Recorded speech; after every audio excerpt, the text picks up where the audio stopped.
네, 더불어민주당 최민석 대변인입니다. 브리핑 시작하겠습니다. 윤석열 대통령은 대한민국을 아수라장으로 만들어 놓고 휴가 갈 염치가 있습니까? 대한민국의 정치, 경제, 사회 모든 영역을 쑥대밭으로 만들어 놓고 휴가를 떠나겠다는 윤석열 대통령의 뻔뻔함에 분통이 터집니다. 어제 코스피 지수가 4년 만에 최대 낙폭을 기록하며 시가총액 78조 원이 증발했습니다. 2분기 대한민국 GDP 성장률은 마이너스 0.2%를 기록하며 경제가 역성장했고 내수 부진도 지속될 것으로 전망되고 있습니다.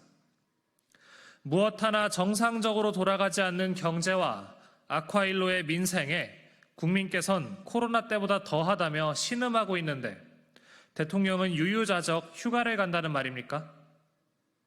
김문수, 이진숙 등 상식이 있는 정부라면 공직 근처에도 오지 못할 패급 인사들이 등용되고 김건희 여사와 연루된 국정농단 세력이 국정을 주무르고 있었다는 의혹은 점점 커지고 있습니다. 북한에서 오물풍선이 날아오고 수십 년간 구축한 첩보망은 하루아침에 괴멸되는 등 평화와 국가안보는 무너졌습니다. 매일이 아수라장 같은 현실에 국민께선 절망하고 계신데도 윤석열 대통령은 휴가 갈 생각을 하며 팔자 좋게 콧노래를 부르고 있었습니까?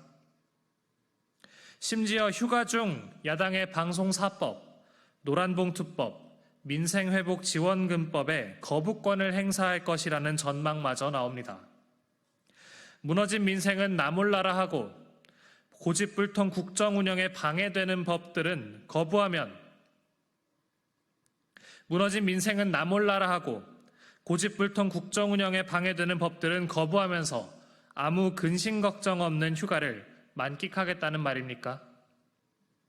1조마자는 국회 입법에 싫어 빽 소리 지르고 놀러가는 금쪽이 대통령을 보며 국민께서는 어지러움에 이마를 짚고 계십니다.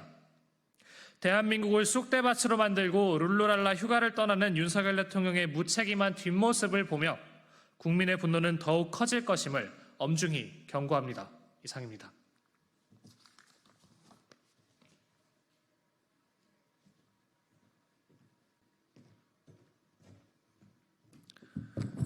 네, 더불어민주당 최민석 대변인입니다. 브리핑 시작하겠습니다. 김건희 명품백 실물 근처도 못 간 권익위는 가짜조사, 졸속 종결에 대해 책임져야 합니다. 국민권익위원회의 김건희 여사 명품백 수수 사건 종결은 새빨간 가짜조사, 졸속 종결이었습니다. 권익위가 디올백의 실물을 확인하려다가 대통령실에 퇴짜를 맞았던 사실이 드러났습니다.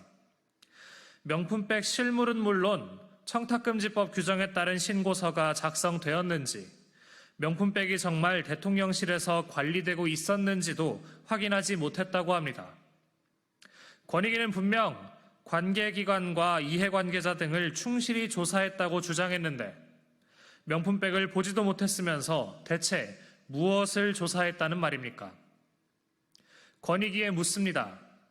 김건희 명품백이 언제, 어디에, 어떻게 보관됐는지, 사용한 흔적은 없는지 확인도 못했으면서 무슨 근거로 무혐의 종결 처분을 했습니까? 또한 권익위는 대통령실의 퇴짜 이후 다시 현장 조사나 실물 확인 시도를 하지 않았습니다. 권익위의 임의 조사권은 이럴 때 쓰라고 있는 것 아닙니까? 결국 권익위는 애초부터 조사할 의지조차 없었고 대통령실의 하명에 보여주기식 가짜조사로 셀프 증거 불충분을 자행한 것입니다. 아무것도 조사하지 않고 신용만 하다 대통령실이 불러주는 대로 고분고분 면죄부 종결을 발표한 권익위는 국민을 배신한 마땅한 책임을 져야 합니다. 더불어민주당은 가짜조사, 졸속 종결 처리로 건의권익위원회를 자처하며 김건희 여사에게 면죄부를 준 권익위에 엄중한 책임을 묻겠습니다. 이상입니다.